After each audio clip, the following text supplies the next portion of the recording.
Bonjour, nous sommes le 20 février 2024, mardi 20 février 2024, avec une journée qui a été humide hier. Comme elle a été humide, je veux dire, les jours précédents, donc la terre est gorgée d'eau, les nappes phréatiques ont monté, et je veux dire, il est très aisé de travailler les herbacées, puisqu'en fait elles sont quasiment, je veux dire, euh, sous forme de faiblesse, c'est-à-dire que, bon, on n'a pas des tiges, je veux dire, qui, qui sont, on va dire, vivaces. Les tiges sont quasiment mortes du fait de l'humidité et de l'hiver. L'hiver est là, l'hiver fait son travail, et voilà, la nature voilà, va s'endormir et puis elle se réveille. Mais quand elle s'endort, je veux dire, notamment avec des pluies comme ça, il est très facile de travailler les terres humides, et les herbacées humides, parce que bon, pour vous couper avec une faucille, ça va très vite. Ça va très vite, bien qu'il pleut, bien qu'il y a de la pluie, je veux dire, ça ne vous empêche pas, je veux dire, de travailler, je veux dire, assez aisément, assez facilement sur des herbacées en hiver. Donc, vous mieux en profiter quand c'est un temps pareil. Alors, ceci étant dit, euh, on demande de rechercher l'air sous la courbe de 1 à t, avec t tendant vers l'infini. C'est-à-dire avec t qui se dirige euh, à surpasser tout nombre réel. C'est ça, par définition, l'infini. Bon, il n'y a pas une définition, je veux dire, concrète. Mais je veux dire, ça veut dire que à un x, à une valeur, on peut toujours trouver une valeur beaucoup plus grande que cette valeur prise en compte. Donc, et ça, c'est indéfiniment. Bon, c'est une drôle de définition, mais c'est comme ça.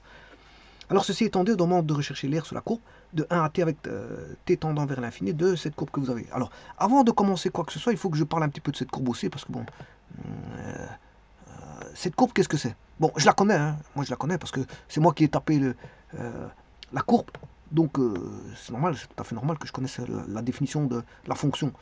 Maintenant, je vais faire en sorte comme si je ne la connaissais pas. Et comment traiter, ça c'est justement comment traiter pour connaître la courbe. Alors, pour ça, avant toute chose, c'est vrai qu'il faut que je vous donne quelques petites, comment on appelle ça, des informations. Parce que on fait pas du n'importe quoi ici.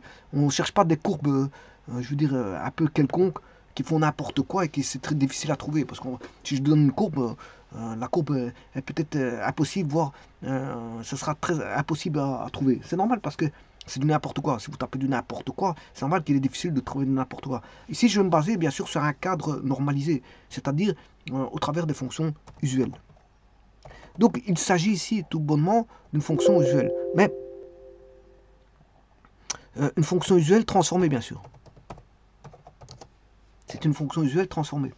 Donc, le tout, c'est de trouver la transformation. Voilà.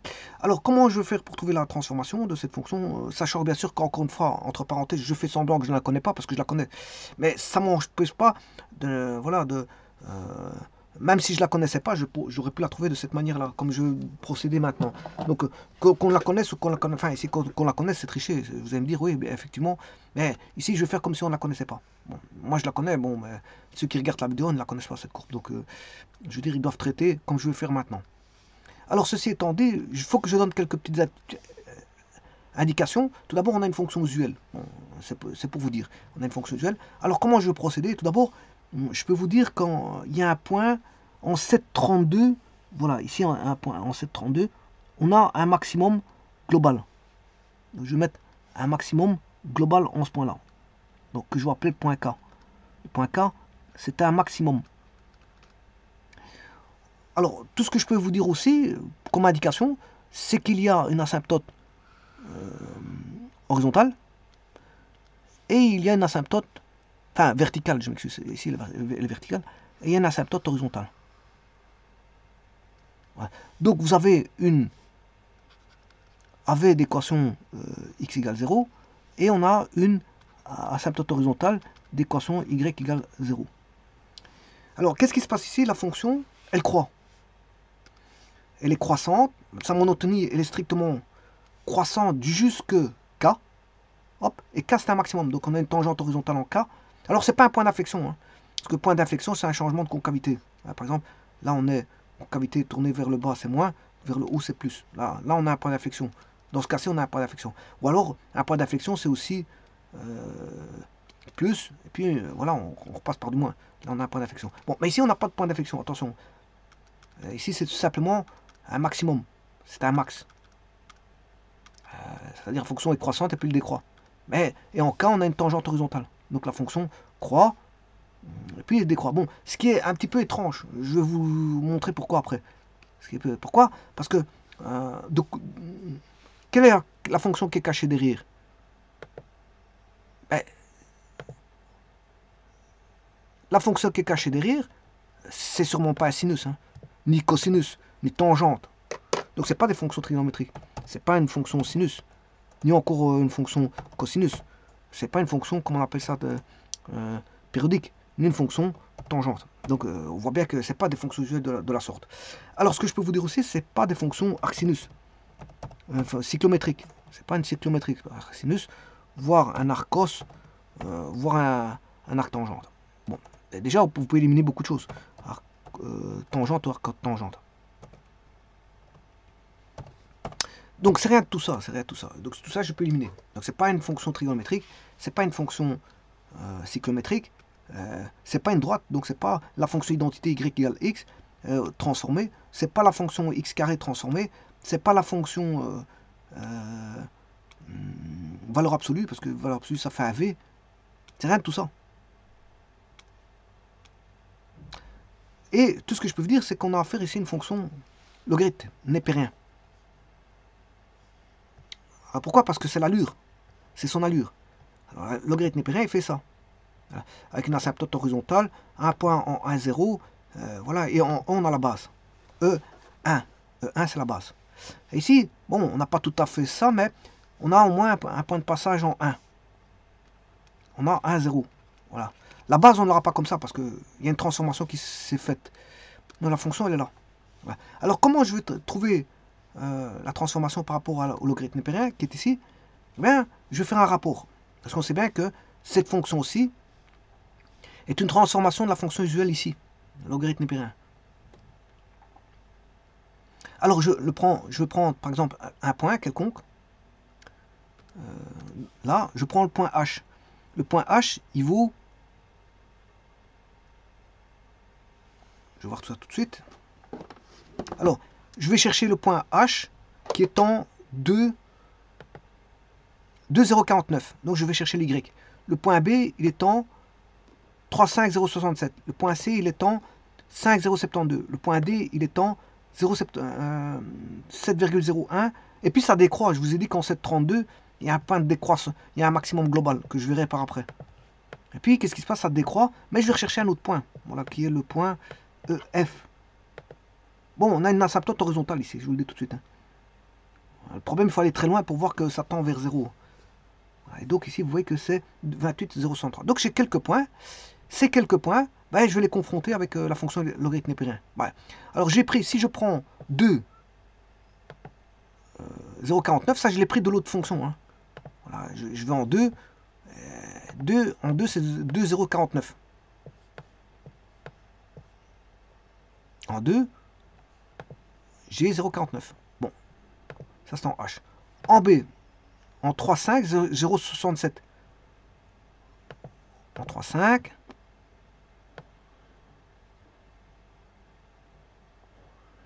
J'ai 0,67. C'est le point F. Puis, je vais chercher le point 5,072.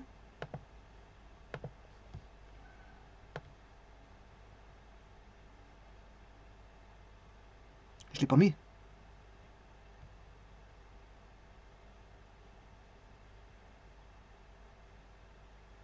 Je peux le mettre. Hein.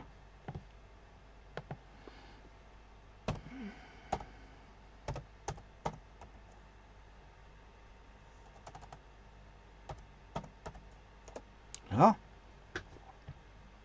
Le point suivant.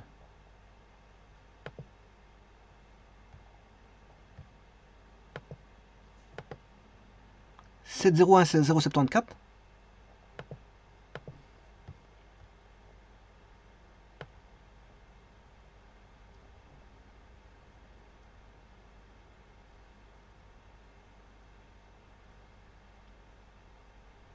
Je ne l'ai pas mis.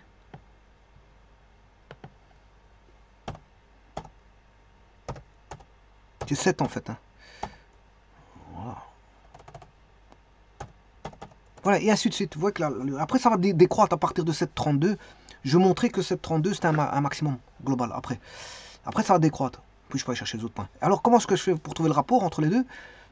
Mais, par exemple, si je remonte, si je prends le point C, qui correspond à x égale 2, je vais chercher le point D qui correspond à 2f de 2, ce qui fait 0,69. f de 2 c'est 0,69. Alors je confronte D et C, je fais 0,69 divisé par 0,49. Alors je peux vous dire que c'est 1,41, c'est la racine carrée de 2. C'est la racine carrée de 2. Je fais ça pour l'autre, le point qui est E, je vais confronter à F. Alors en E c'est 3,5, 1,25. F c'est 3,5, 0,67. Et je confronte, je fais 1,25 divisé par 0,67, ça fait 1,87. C'est la racine carrée de 3,5. 3,5. Voilà. Donc le rapport, si vous avez compris, c'est la racine carrée. Le rapport, c'est la racine carrée. Bon, j'en fais un autre. J'ai. Alors pour ça, il faut que j'aille chercher le point M, qui est ici. Le point M, je l'ai. Je vais confronter au point 5, x égale 5, confronter 0,72 qui est le point M à G, et je fais le rapport, G sur M. Alors G c'est 1,61, parce que c'est 5, f de 5, c'est 1,61, divisé par M qui est 0,72. Je fais le rapport de 24. Et ça, c'est la racine carrée de 5. Donc c'est la racine carrée de x. Si vous avez compris, c'est la racine carrée de x. Bon, est-ce que j'en fais encore un autre en 7? Oui, je vais en faire un autre. 7, et je vais confronter à n. Alors n, c'est 0,74. Donc 7, c'est 1,95 pour la fonction logarithme népérien. Voilà. Et pour l'autre, le rapport, ça va donner 1,95 divisé par 0,74, ça fait 2,64 qui est la racine carrée de 7. Et donc vous aurez compris que c'est la racine carrée. Il faut diviser par la racine carrée de 7. Racine carrée de x. C'est ln de x sur racine carrée de x. Alors si je trace cette fonction, ln de x sur racine carrée de x, que je vais faire tout de suite, elle est là. Et voilà, c'est bien cette fonction. Mais le problème, c'est que si je fais P', P' il est là. C'est la dérivée. Alors je vais égaler à 0 cette dérivée. Donc je vais faire moins Lx ln de x moins 2 plus 2x égale 0. C'est-à-dire que moins x ln de x égale moins 2x. Donc je vais trouver l'intersection des deux. L'intersection des deux se trouve en... Ici, J, elle se trouve en x égale 7,39. Ça veut dire qu'en 7,39, j'ai un maximum. Le K là-bas, c'est le point max. Donc après K, ça décroît. Donc la fonction, elle croît jusque K, c'est ce que je vous ai dit. Et puis après K, elle va décroître. Donc elle est... alors, ln de x est strictement croissant. Racine carrée de x est strictement croissant. Alors racine carrée de x, c'est une fonction strictement croissante. Je vais vous le montrer tout de suite. Elle est là. Donc, vous voyez que ln de x est strictement croissant. Sa monotonie, c'est strictement croissant. Et ln de x est strictement croissant. Et je fais ln de x divisé par racine carrée de x. Donc je fais le rapport de deux fonctions strictement croissantes en monotonie. Et qu'est-ce qui se passe? Ben, j'ai une fonction, le résultat c'est une fonction qui va croître jusque k et qui va décroître. Donc vous voyez que c'est pas parce que les deux croissent que fatalement la fonction, l'autre fonction va croître. Ça va pas comme ça. Donc ici les deux fonctions n et racine carrée de x croissent, mais ln de x sur racine carrée de x croît et puis décroît. Voilà. Et donc après on a une tendance qui va, voilà, on a un asymptote horizontal, hein, et on aurait une tendance qui va tendre vers 0.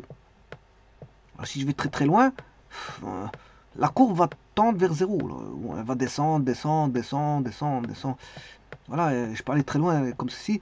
Voilà, c'est une tendance qui fait... Et le tout, c'est de calculer l'air sous la courbe là que vous voyez en orange, qui va tendre vers 0, si elle est convergente ou divergente. Si elle est convergente ou divergente. Et on commence en 1. Il faut calculer la primitive en 1. Donc, cette primitive-là, bon, sachant que, la courbe, je dois la couper comme ça pour la voir. Hein. C'est pas un point d'inflexion, je m'excuse. Ici, c'est pas un point d'inflexion, c'est un maximum. On a un maximum ici. C'est le max. Alors, le max, je vous dérivez, vous égalez à 0, et vous retrouvez l'intersection. Ou alors, ce que vous faites sur GeoGebra, vous tapez max. Si vous tapez max de la fonction P entre 0 et 10, vous avez aussi le max. Hein. Voilà, c'est L. L et vos K, c'est la même chose. Vous tapez max ou... Voilà. Et donc, maintenant, on sait bien que c'est ln de x sur racine carrée de x. Mais le problème, on doit calculer l'air de cette fonction. Maintenant, elle est identifiée, c'est ln de x sur racine carrée de x. Donc elle croît, et puis jusqu'au k qui est tangente horizontale, et puis elle décroît. On a un maximum en k. Mais attention, parce que l'aire que vous avez ici sous la courbe, est-ce qu'elle est convergente ou divergente? Est-ce qu'elle converge ou elle diverge? C'est-à-dire, est-ce qu'on a une valeur fixe ou on a une tendance vers l'infini? Sachant que cette courbe-là, je veux dire, elle tend vers 0. Si je la découpe, et je fais tendre vers des x très très grands, ça va tendre vers 0. Donc, est-ce que l'aire sur la courbe, malgré que ça tend vers 0, est-ce qu'on aura une convergence ou une divergence? Bon, le maximum, il est en K, hein, je vous l'ai dit. Sachant que, bien sûr, ln de x est strictement croissante, r racine de x est strictement croissante, on a une asymptote verticale en x égale 0 et une asymptote, une asymptote horizontale en y égale 0 et une asymptote verticale en x égale 0. On a deux asymptotes. Et alors, là, ln de x sur x, qu'est-ce qu'il fait? Elle est croissante de 0 à k. 0 non compris parce qu'il ne fait pas partie du domaine. Parce que le domaine, c'est quoi? Le domaine, c'est r plus 0. Voilà. Ou r plus, dont j'enlève le 0. Ou r plus star. Star, c'est le neutre pour l'addition dans les réels. Donc, c'est trois formes d'écriture identique. Le domaine, c'est ça. Donc, ce qui veut dire ici, je vais chercher. Là, on ne peut pas avoir 0, parce qu'il est hors domaine. Donc, elle croît de 0 jusqu'à k. En k, on a une tangente horizontale. K n'est pas pris, parce que k, ça fait 0. C'est une tangente horizontale en k. Et union, puis de k à plus l'infini, la fonction elle décroît. Elle décroît toujours, au point de s'approcher de y égale 0. Voilà. Donc, on va dire ça comme ça. Bon, maintenant, je calcule les limites. Bon, là, pour chercher la asymptote horizontale, je cherche la limite quand x tend de ln de x sur racine carrée de x. Quand x tend vers l'infini. C'est pour rechercher l'asymptote. La limite quand x tend vers plus l'infini, c'est pour chercher l'asymptote horizontale, la h. Donc, la limite quand x tend vers l'infini de ln de x sur racine carrée de x, c'est quoi? La fonction logarithme népérien, quand x tend vers plus l'infini, les y tendent vers plus l'infini. Bon, ça c'est une chose. La fonction racine carrée de x, la même chose. Quand x tend vers plus l'infini, les y tendent vers plus l'infini. Donc, on a un cas d'indétermination, c'est une forme indéterminée, l'infini sur l'infini, où on peut appliquer l'hospital. Bon, j'applique l'hospital ici. Voilà, la limite quand x tend vers plus l'infini de racine carrée de x sur x. Plus l'infini sur plus l'infini. Alors, il faut dériver, l'hospital, il faut dériver séparément le logarithme népérien et séparément le racine carrée de x qui vaut 1 demi x. Bon, je dérive séparément et puis je calcule la limite, bien sûr. Hein. Donc, la dérivée de ln de x, c'est 1 sur x. La dérivée de x exposant 1 demi, c'est x n dérivée, c'est égal à n x n moins 1. Voilà, assez simple.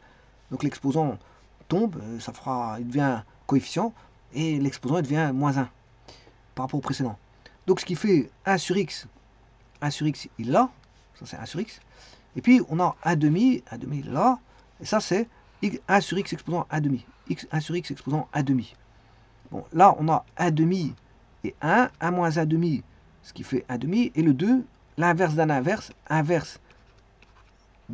ça fait 2. Donc on a 2 sur... Et là, je calcule la limite quand x tend vers l'infini de 2, 1 moins 1 demi, ça fait 1 demi, et ce qui fait racine carrée de x. Donc on a 2 sur racine carrée de x. 2 sur plus l'infini, ça fait 0 plus. 0 plus. On a 0 plus. Donc vous voyez qu'on a une asymptote horizontale d'équation y égale 0. Donc on a bien une asymptote horizontale. Donc, la fonction, là, possède une asymptote horizontale, comme je vous l'ai dit. Mais, on l'entrevoit. Voilà, il faut aller très loin pour voir que ça tende vers 0. Il faut aller très loin. Faut la découper. D'ailleurs, ici, je l'ai découpé. J'ai découpé l'axe. Et donc, je découpe aussi la fonction. Alors, est-ce que l'aire est convergente ou divergente? Ça, c'est toute la question voilà, qui est posée dans le calcul intégral, ici. Alors, maintenant, autre chose. La limite quand x, l'asymptote pour l'asymptote, la verticale, voilà, on a une asymptote verticale en x égale 0. Alors, comment on la trouve? Ben, je cherche la limite quand x tend vers 0 plus de ln de x sur racine carrée de x. Ce qui fait moins l'infini sur 0. Attention, ce n'est pas une forme à déterminer, ça. Hein, parce que 1 sur racine carrée de x fois ln de x, ben, ça fait 1 sur 0 plus, c'est plus l'infini.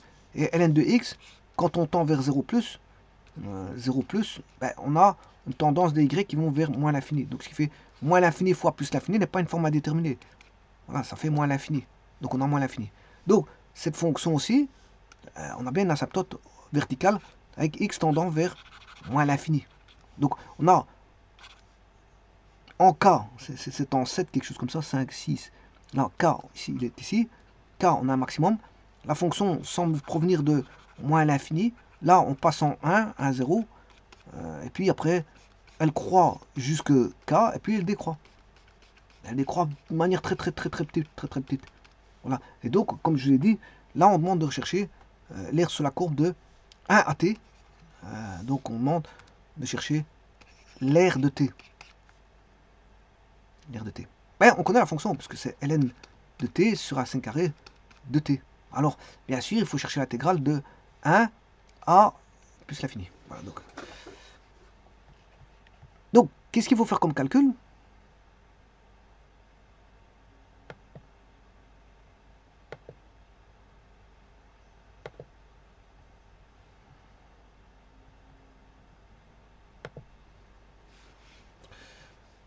Donc, vous voyez, la fonction, où elle est, hein, c'est cette fonction-là. Donc, maintenant, on sait bien que c'est ln de x sur racine carrée de x. Donc, tout le restant, j'ai plus besoin.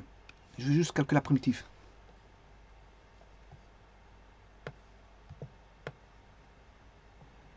Donc, on a un asymptote. Je vais taper asymptote de P. Vous allez voir qu'il va mettre les deux.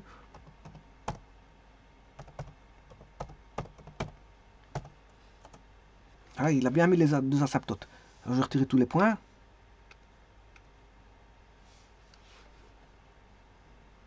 ln ne m'intéresse plus. Le point 1 m'intéresse, bien sûr. 1 ne m'intéresse plus, c'était pour ln. GH. Alors, le K peut juste m'intéresser.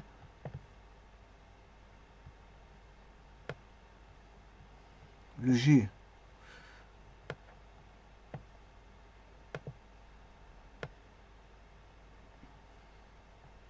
Le K, c'est le maximum. Voilà. Et je trace la fonction que voici. Voilà, ça c'est la fonction. Il faut calculer l'aire de ceci.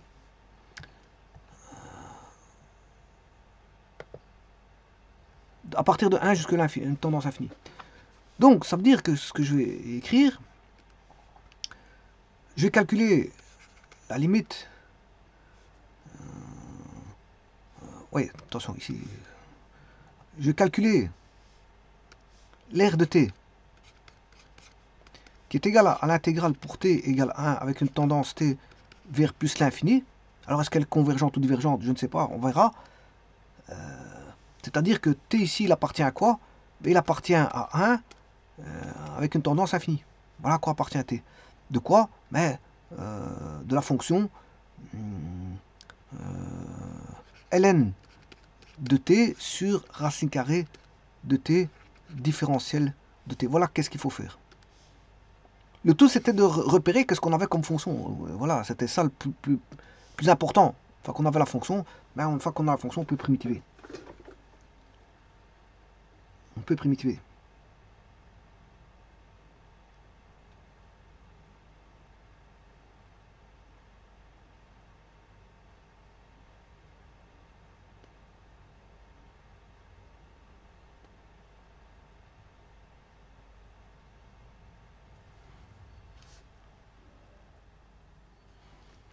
Bon, ben on va primitiver ceci.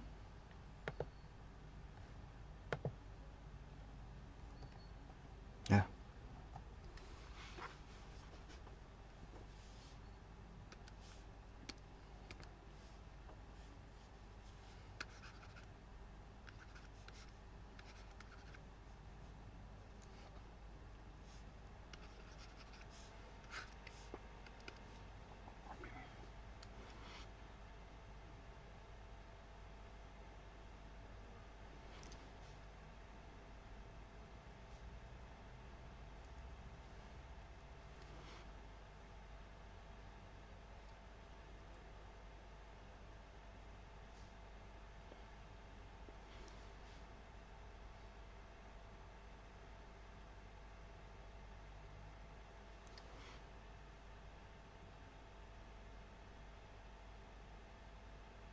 Alors si je prends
Alors, moins 2 u ln carré, ln de u carré moins 2u, c'est bon.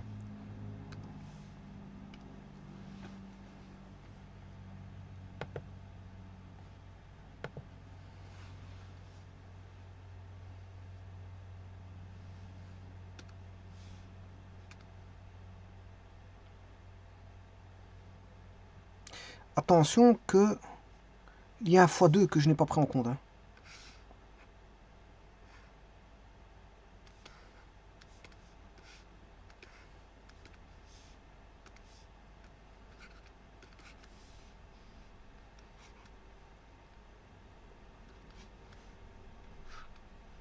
Il y a un x2.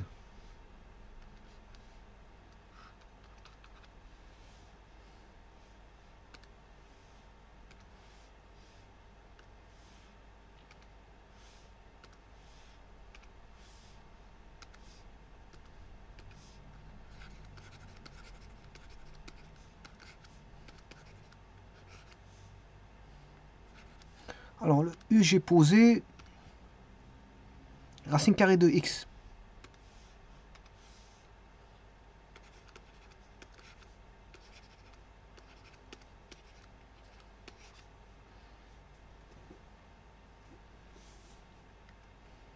Alors entre les bornes, maintenant je remets en t.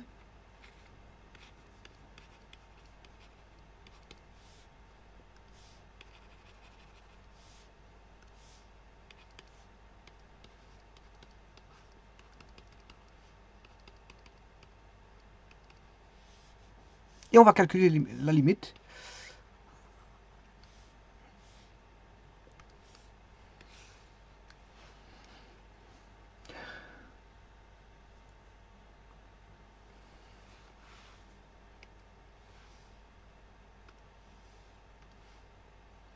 J'ai oublié le 2u.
Alors ln de 1 ça fait 0.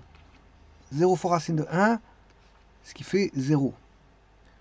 Ici on a moins 2 fois racine de 1, ce qui fait moins 2. Moins par moins, ça fait plus 2. On a plus 2.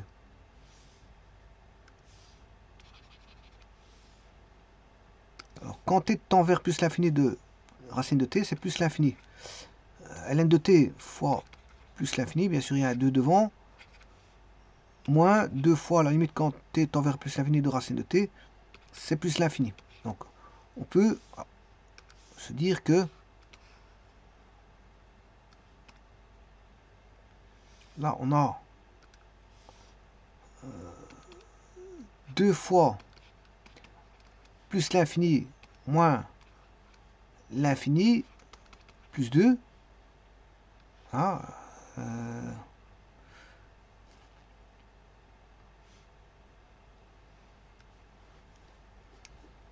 plus l'infini. Hein, il y a un petit problème.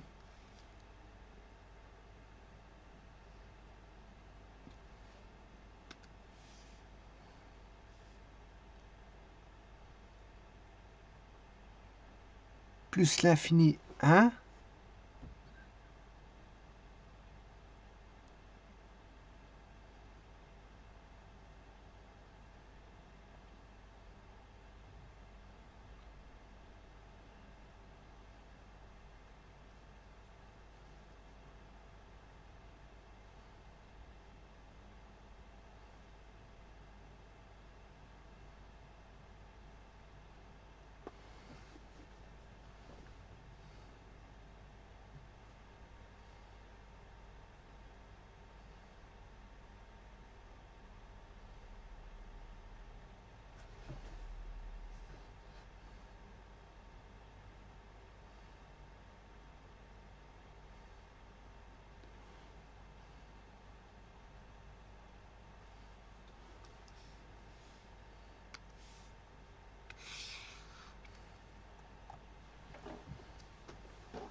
Ah, on voit bien que ça diverge.